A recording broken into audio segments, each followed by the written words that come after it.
poros semakin menguat dan tak terbendung. Dan kini Hitler telah bersiap untuk menaklukkan dunia dengan merencanakan penyerangan besar-besaran ke perbatasan Uni Soviet dengan mengerahkan 3 juta tentaranya. Sehingga pasukan Jerman yang berada di Polandia mendapat perintah untuk menyerang Uni Soviet, dan perintah ini dikenal sebagai Operation Barbarossa.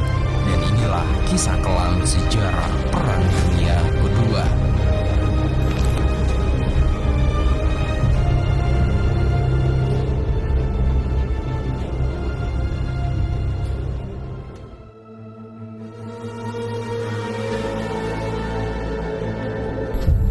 Pasukan Angkatan Darat Jerman yang sudah berhasil menduduki Polandia mendapat perintah penting dari pusat melalui seorang prajurit Jerman bernama Heinz Dorsel. Ia datang dari pusat dengan membawa sebuah pesan penting. Pesan ini hanya boleh dibaca sekali seumur hidup, dan kemudian surat perintah ini harus langsung dimusnahkan.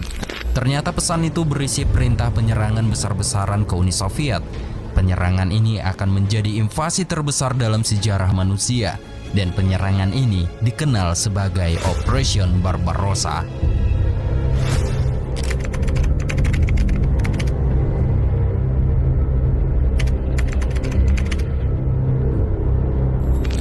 Setelah mendapat perintah, ratusan angkatan darat dan udara Jerman mulai bergerak menuju ke perbatasan Uni Soviet. Sementara itu, dari kejauhan, pasukan artileri Jerman mulai melakukan penyerangan bertubi-tubi.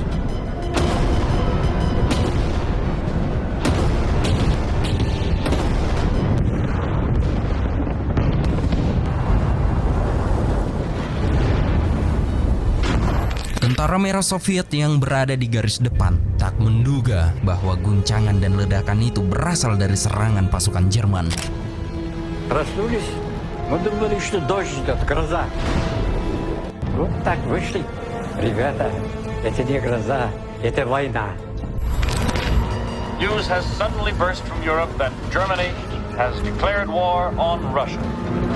Adolf Hitler's Blitzkrieg forces has been unleashed against the Soviet Union on a 2,000-mile front. Pasukan Jerman yang berhasil memasuki beberapa daerah, mereka dikagetkan dengan sambutan meriah dari warga sipil. Ternyata warga-warga Stalin kebanyakan dibiarkan mati kelaparan atau ditembak mati. Maka dari itu mereka sangat senang dengan kedatangan pasukan Jerman. Bahkan mereka menganggap Jerman sebagai bak pahlawan.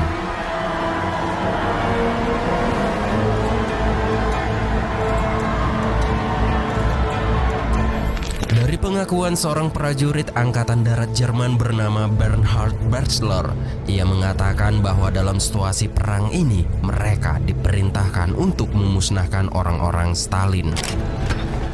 War für uns, das war nicht vergleichbar mit den deutschen Menschen. Das ist Krieg. Du hast hier die zu vernichten. Pasukan Hitler kini menyebar luas dengan cepat di seluruh dunia. Mereka telah mencapai Norwegia dan lingkaran Arktika. Dan kini Hitler menugaskan jenderal favoritnya, yaitu Erwin Rommel, untuk merebut Afrika Utara dari jajahan Inggris. Kemudian pasukan artileri Jerman mulai menyeberangi lewat jalur laut, dan sesampainya di dermaga, para pasukan artileri ini disambut oleh Rommel yang sudah berada duluan di tanah Mesir. Dalam misi ini, Rommel dan prajuritnya ditugaskan untuk menghalau pasukan Inggris dari Libya dan Mesir. Saat memasuki beberapa wilayah, tidak ada perlawanan dilakukan di sini. Bahkan para warga sangat senang dengan kedatangan pasukan Jerman, dikarenakan warga Mesir sangat membenci penjajah Inggris. الحرب العالمية الثانية لا لنا فيها جمل ولا ناقة. الإنجليز تدور عليه تلقاه أساس إنه هو صاحب البلد. إحنا كنا نحب الألمان في الوقت نفسه ما عرفش عنهم. Tibalah saatnya, Rommel dan pasukannya mulai melakukan serangan dengan meluncurkan puluhan tembakan artileri. Kemudian tank-tank Jerman mulai memasuki Libya untuk memaksa Inggris keluar dari sana. Dalam strategi penyerangan ini, Rommel menugaskan prajuritnya untuk membuat gempulan debu yang sangat besar. Hal ini bertujuan agar pasukan Inggris berpikir bahwa tank-tank pasukan Jerman ini berdatangan dengan jumlah yang banyak. Dan strategi ini berhasil mengusir Inggris dari Libya tanpa adanya perlawanan. Keberhasilan pasukan Jerman mengusir Inggris dari Libya tanpa perlawanan membuat pasukan ini beranggapan bahwa kedatangan mereka di Libya hanya sebatas liburan semata.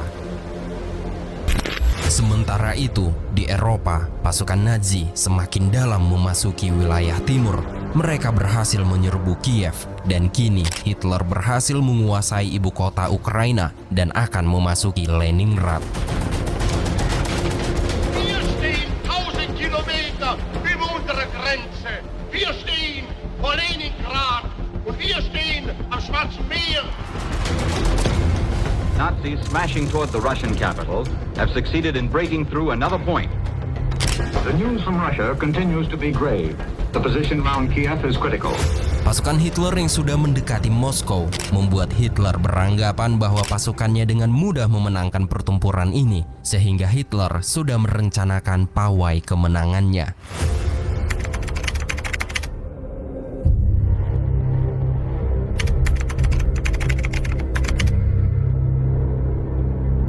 Di tengah Samudra Atlantik, 370 km dari pesisir Islandia, di pagi yang cerah namun angin menghembus kencang, kapal-kapal perang Jerman melintasi gelombang laut yang bergelombang tinggi.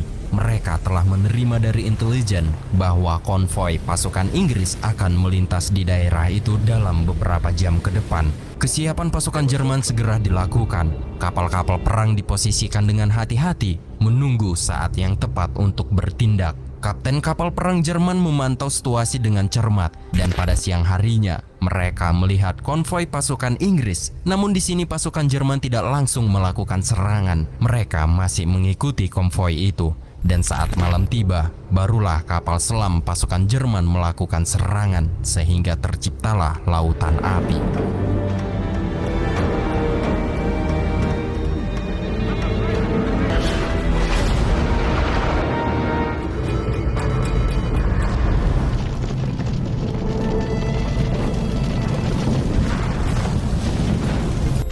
Sementara itu, 322 km dari Moskow, pertempuran yang terus berlangsung dengan sengit di medan perang, kekuatan militer Jerman yang tangguh dan taktik mereka yang terampil mengakibatkan mundurnya pasukan tentara merah. Dan kini 1 juta tentara merah ditangkap, dan pastinya pasukan yang tertangkap akan mendapat kesengsaraan. What happened was ruthless, but they were on a lower level to us. One divided Europe into 3 areas, Europe A, B, and C. So Russia was Europe C, the lowest standard. They are not civilized, subhuman. That was our feeling. Pasukan Nazi tak hanya berniat untuk berperang di sini. Hitler ingin mereka menyerang warga sipil dan membumi hanguskan desa-desa.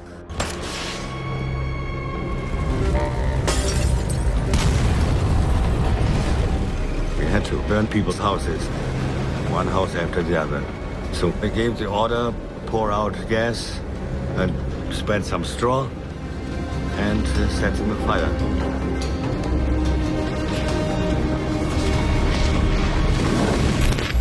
Ketika perang di Eropa berubah menjadi barbarisme, Churchill menyeberangi Atlantik menuju Newfoundland untuk menemui Presiden Roosevelt. Churchill memohon agar Amerika Serikat ikut turut membantu mereka. Selama 4 hari berturut-turut membicarakan hal ini, Roosevelt tetap menolak. Itu disebabkan karena keinginan mayoritas warganya yang tidak mau ikut berperang. Well, not for me. This time America should keep out, and I know I will. I haven't the slightest idea of European affairs. Let Europe fight our own battle. They mean nothing to us. Namun di balik itu semua, Presiden Roosevelt memberi bantuan dalam bentuk logistik dan peralatan perang. Ia mengirim bantuan itu lewat jalur laut menuju benua Eropa. Dan pada saat itu, pasukan British Royal Navy ditugaskan untuk mengawal konvoi kapal laut pembawa bantuan ini. Pasukan British Royal Navy berpatroli di Samudra Atlantik dan Laut Mediterania. Kemudian di tengah-tengah lautan, pasukan British Royal Navy mendapat serangan dari pasukan udara Jerman.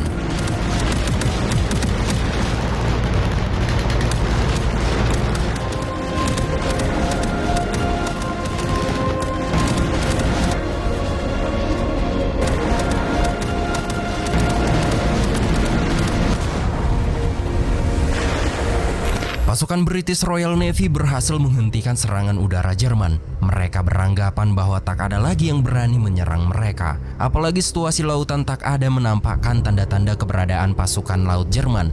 Namun mereka tak menyadari, ternyata pasukan Jerman sedang memantau pergerakan mereka dari dalam laut. Posisi pasukan Jerman yang tidak diketahui oleh musuh mulai bersiap melakukan serangan dengan meluncurkan torpedo.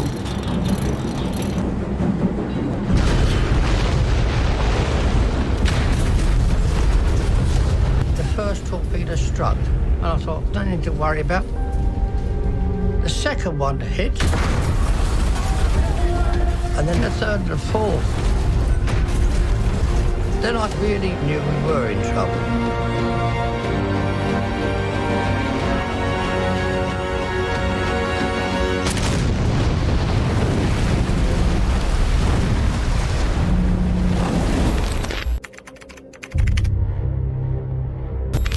Di garis depan timur, tepatnya di Vyazma, 322 km dari Moskow, musim dingin pun tiba. Hal ini membuat pergerakan pasukan Hitler melambat menuju Moskow.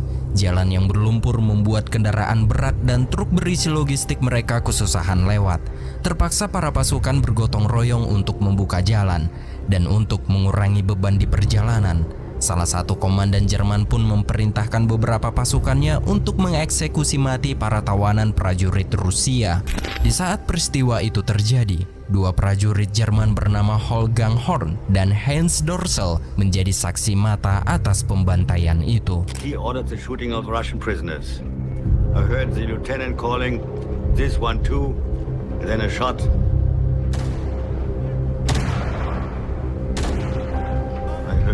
Shots again and again and again. Und Soldaten von der vordersten Einheit kamen mit einem Russen, Oberleutnant, gab dem Befehl Feuer frei. Und dann sind wir losgetrabt. So am Waldwege so, ne? Habe ich ihn vorgehen lassen. Und dann sagte ich, umkehren. Und vielleicht hat er wahrscheinlich sogar angenommen, dass der Moment gekommen sei, ne? Ich ließ deshalb meinen Karabiner runter und sagte ihm, keine Angst. Ich bin kein Mörder, ich bin ein Mensch.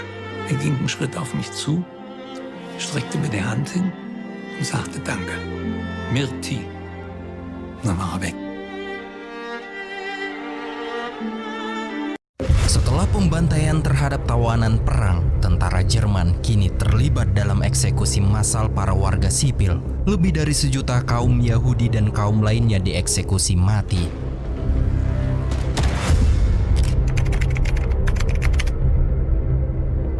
Meski salju tebal menutupi seluruh garis depan timur, pasukan Jerman tetap bergerak maju. Dan di bulan November 1941, pesawat-pesawat Jerman yaitu Luftwaffe mulai menggempur wilayah Moskow secara bertubi-tubi. Dan sekarang pasukan Jerman bergerak 80 km dari gerbang masuk Moskow. Reports from the east reveal that the Luftwaffe are pounding the Moscow area hour after hour.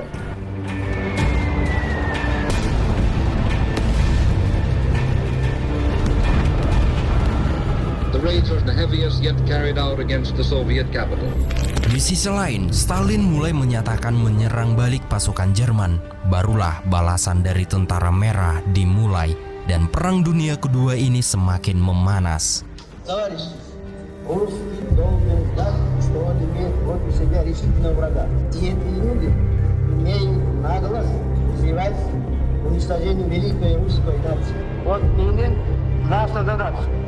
Будет состоять в том, чтобы истребить всех немцев до единого. Если немцы хотят истребить войну, они ее получат.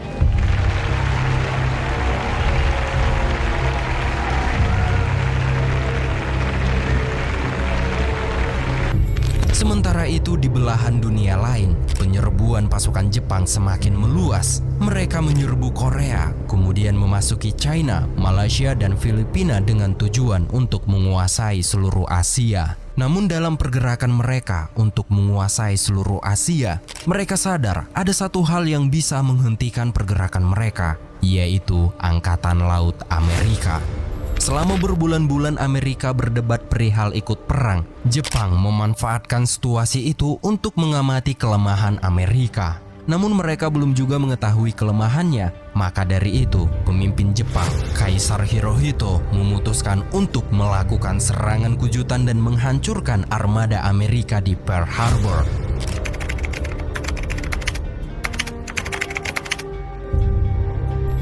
Tanggal 7 Desember 1941, Amerika yang sedang menikmati udara segar tak mengetahui bahwa lebih dari 350 pesawat tempur Jepang sedang menuju ke Pearl Harbor untuk melakukan serangan kejutan. Setelah beberapa menit kemudian, pesawat tempur Jepang tiba-tiba muncul di langit Pearl Harbor, merobohkan kenyamanan dan ketenangan pagi itu.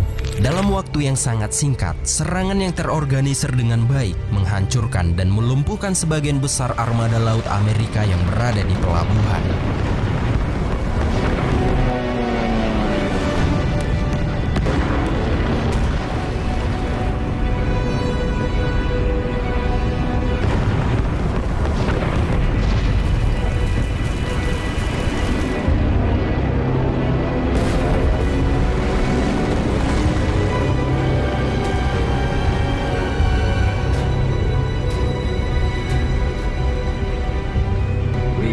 This program to bring you a special news bulletin. The Japanese have attacked Pearl Harbor, Hawaii by air. All Army and Navy bases on the island of Oahu in Hawaii are now under air attack. President Roosevelt said in a statement today that the Japanese have attacked the Pearl Harbor, Hawaii from the air. I'll repeat that. President Roosevelt says that the Japanese have attacked Pearl Harbor in Hawaii from the air.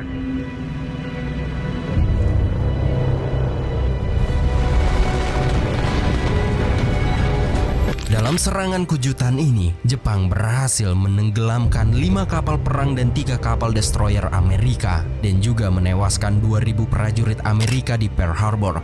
Dari penyerangan inilah Amerika mulai memperlihatkan taringnya. Presiden Franklin Roosevelt mulai menyatakan perang. Dan kini Amerika Serikat menyalakan mesin perangnya dan akan membalas dendam kepada Jepang.